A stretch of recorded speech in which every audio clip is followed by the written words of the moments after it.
Friends from the media, good afternoon. Welcome to the MFA press conference. First, I want to make an announcement. At the invitation of a member of the Political Bureau of the CPC Central Committee, Foreign Minister Wang Yi, Minister of Foreign Affairs of Georgia, Bochorishvili, will pay an official visit to China from November 6th to 8th. Now I'm ready to take your questions.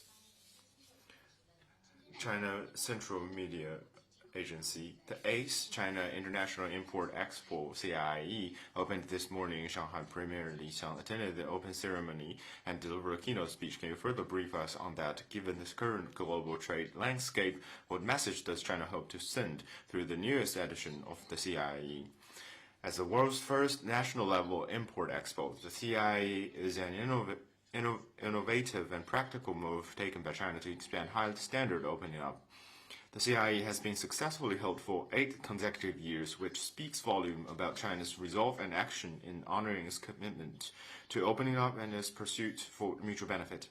Premier Li Qiang stressed in the keynote speech at the opening ceremony that the recommendations for the formulating of the 15th five-year plan, which was deliberated over and adopted at the fourth plenary session of the 20th CPC Central Committee, inject more certainty to China's socio-economic development in the future. First, certainty of development. China will take economic development as a central task and focus on high-quality development, which will make new and important contribution to global economic growth. Second, the certainty of openness. China will stay committed to high-standard opening up, steadily expand institutional opening up, and roll out more measures on voluntary and unilateral opening up.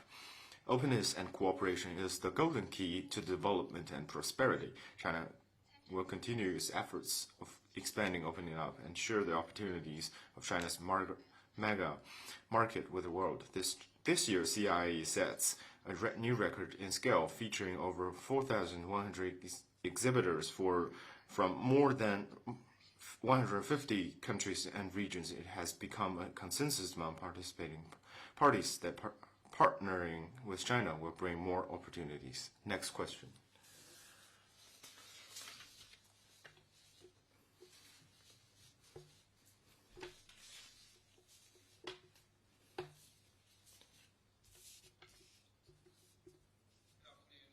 From Reuters. 路透社，台湾官员今天上午表示，中国对于中华台北参加明年的 APAC 会议加了许多附加条件，其中包括一个中国原则。外交部对此有何评论 ？Under the One China principle, the participation in APAC in the capacity of regional economy should comply with relevant APAC MOU and well-established practice. This is a political precondition for Chinese Taipei's participation in APAC. China's position on this issue is very clear and firm.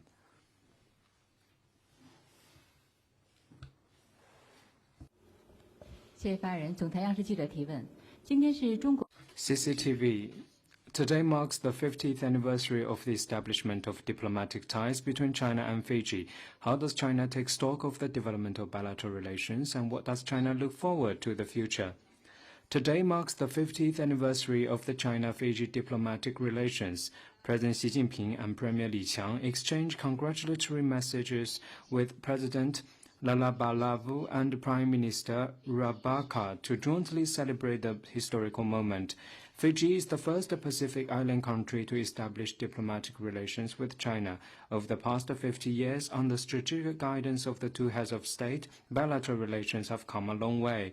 As President Xi Jinping said at the congratulatory message, no matter how the international landscape evolves, the two countries support each other in following the development path suited to respective national conditions on the basics of mutual respect, equality, and mutually beneficial cooperation. In recent years, our high-quality Belt and Road cooperation has produced results and benefited the two peoples, and the friendship has taken deeper roots. China attaches great importance to its relations with Fiji. We stand ready to work with Fiji to implement important common standards between the two leaders, enhance mutual trust, expand cooperation, elevate China-Fiji comprehensive strategic partnership to new heights, and deliver more tangibly for the two peoples. RT. Recently, U.S. Treasury Secretary Bessent called China an unreliable partner, while a few days ago President Trump held talks with the Chinese leader and highly praised the meeting. How does China view the U.S. self-contradictory message?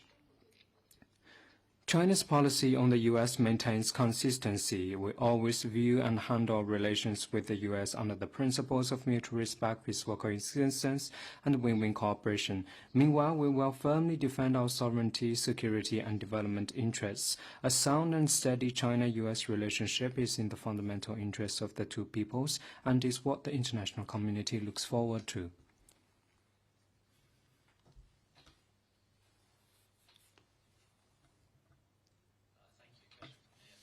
法新社，欧盟昨天表示，将会对于英美资源集团将其镍业务出售给五矿公司展开调查。这是一家中资控股企业，中方对此有何评论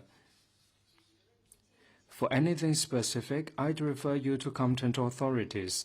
Let me say more broadly that China supports Chinese companies in conducting practical cooperation on the principle of mutual benefit. We hope relevant parties will honor the commitment of openness, respect market economy, and the principles of fair competition, refrain from politicizing trade and economic issues and turning them into security issues, and provide a fair, transparent, and non-discriminatory environment for companies worldwide.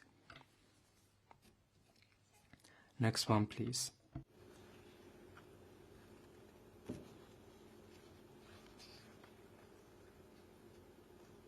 还有其他问题吗？ Any more questions?